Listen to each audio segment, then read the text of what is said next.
Здравствуйте! Приветствую вас на видеоканале Школа доктора Скачко.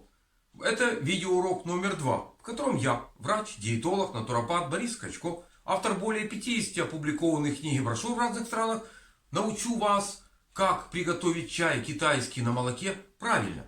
И в этом видео я расскажу вам про 4 основных способа приготовления чая китайского на молоке, характеристику каждого из них, а вы сделаете свой выбор. Для чего используется чай на молоке? Чаще всего основных целей две. Либо как полноценный продукт питания, либо как напиток, который позволяет пережить жаркую пору года. И эти особенности тоже вы о них узнаете в конце видео. Итак, характеристика всех 4 способов приготовления чая. Первый способ, как приготовить чай китайский на молоке. Он самый простой. Берете посуду, в которой будете готовить чай, заполняете молоком в количестве 200-250 мл на одну порцию, добавляете лист чая китайского, пряности, варите в одной посуде, и после того, как молоко закипело, ваш чай готов. Процедили и можно употреблять. Этот способ самый простой, но далеко не самый лучший. Напомню, что молоко имеет в своем составе достаточно много белка, жиры, сахара и очень мало свободной воды, с помощью которой и может происходить экстракция биологически активных веществ из листа чая китайского, а также из тех пряностей, которые вы выбрали. Иными словами, такой способ быстро приготовить чай на молоке, он очень обеднен биологически активными веществами, иными словами, мало пользы вам принесет. Более того, на поверхности чайного листа очень часто присутствуют возбудители грибковых инфекций, которые производят достаточно сильные канцерогены под названием афлатоксины. Если вы именно таким способом готовили длительное время чай, то у вас, возможно, ваша иммунная система оказалась не самой сильной, и вам, по всей видимости, нужна моя книжка «Рак. Профилактика. Ранняя диагностика», в которой я учел и другие факторы риска, приводящие так или иначе к онкологии в различных органах. В данном случае такой чай, он не универсален. Иными словами, он повышает в принципе онкологические заболевания в любых органах и системах, а не в отдельных органах.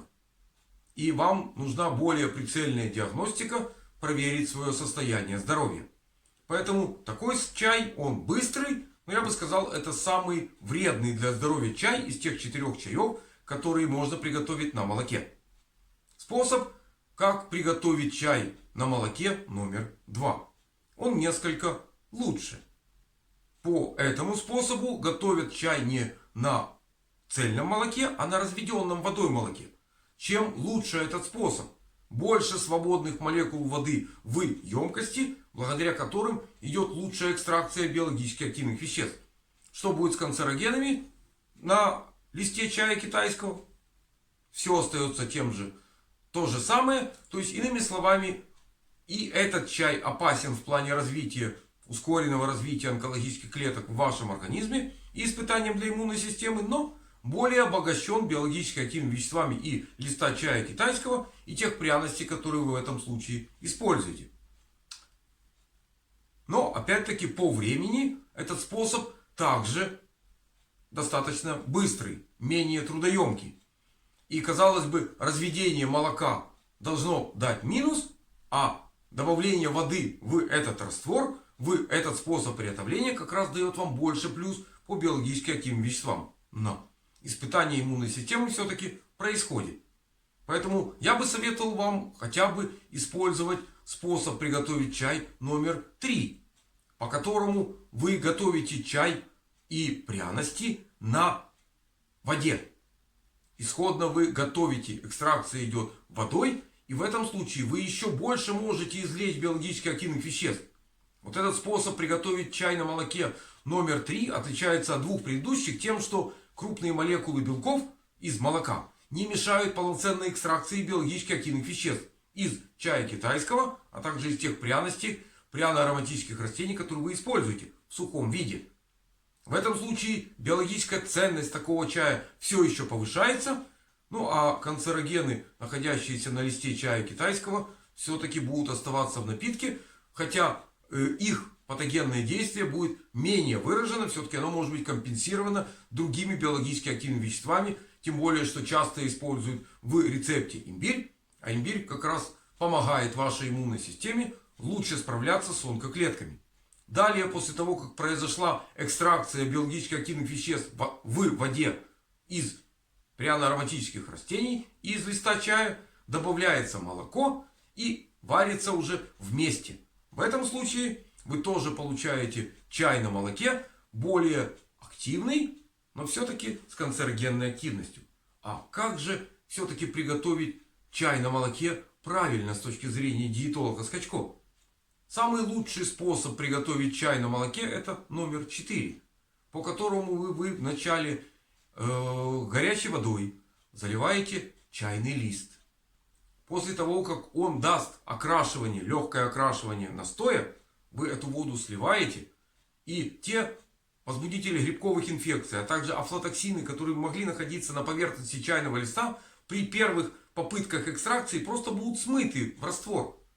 Вы их удалили, у вас фактически остался слегка намокший чайный лист, к которому вы добавляете новые порции воды, вы добавляете пряности, далее готовите их, идет первичное заваривание в воде, далее добавляете молоко, довариваете до готовности, процедили, и самый лучший чай на молоке для вашего здоровья и активного долголетия готов. Как сделать так, чтобы этот чай был продуктом питания, либо помог вам пережить летнюю жару? Нужно добавить специфический ингредиент. Для улучшения питательных свойств к чаю добавляется сахар, любым способом приготовленному. И в этом случае ваш чай становится более энергетическим коктейлем, который помогает работать вашему организму в целом. Более того, такой коктейль можно использовать и для набора веса, и для снижения веса. Все зависит от тех особенностей, которые используются кроме этого. Если же вам нужно пережить летнюю жару, то вы не сахар добавляете, а небольшое количество поваренной соли. Что делает поваренная соль? При попадании в кровь она удерживает в кровеносной системе небольшое количество воды. Уменьшается потери воды, самое главное, снижается вязкость крови, и вы можете с меньшим ущербом для вашей сердечно-сосудистой системы пережить летнюю жару. Но есть одна особенность, которую непременно нужно использовать. Если вы именно таким способом приготовили чай на молоке с добавлением поваренной соли, вы уменьшаете уровень физической активности до минимума. Чем выше физическая активность будет у вас, тем в большей степени будет нагрузка на сердечно-сосудистую систему. Ведь сердцу приходится перекачивать несколько увеличенный объем крови за счет того, что поваренная соль постоянно, очень на длительное время удерживает в крови воду. И индикатор того количества соли, которое нужно лично для вас, он у вас есть. Если после такого чая вам абсолютно не хочется, не образуется моча, вы использовали слишком много поваренной соли для ваших почек. Если же все-таки мочеобразование идет, это говорит о том, что сила ваших почек достаточно, они у вас достаточно сильные, вы их возможности не снизили другими способами, в том числе и используя слишком много соли при приготовлении чая на молоке. Вот эти особенности нужно знать и правильно использовать. И если вы это будете делать регулярно, у вас будет и выше качество жизни сегодня, и появится активное долголетие в перспективе. Вот на этой позитивной ноте я это видео буду заканчивать с привычными подписчикам моих каналов словами: крепкого вам здоровья и разумного к нему отношения. А в следующее видео я расскажу, как приготовить чай английский правильно, чтобы вы получили больше пользы. В этом видео вы узнали фактически, как приготовить чай индийский или чай киргизский. Они по-разному готовятся, но принцип вы поняли, он понятен. И Киргизия, и Индия находятся в достаточно суровых климатических условиях в плане летней жары. Там очень жарко. И вот такой продукт питания можно использовать для поддержания жизненных сил, а также чтобы пережить жаркую погоду, сохранив свое здоровье. До новых встреч на моих видеоканалах. Школа доктора Скачко и доктор Скачко — это YouTube, а также школа доктора Скачко в Instagram.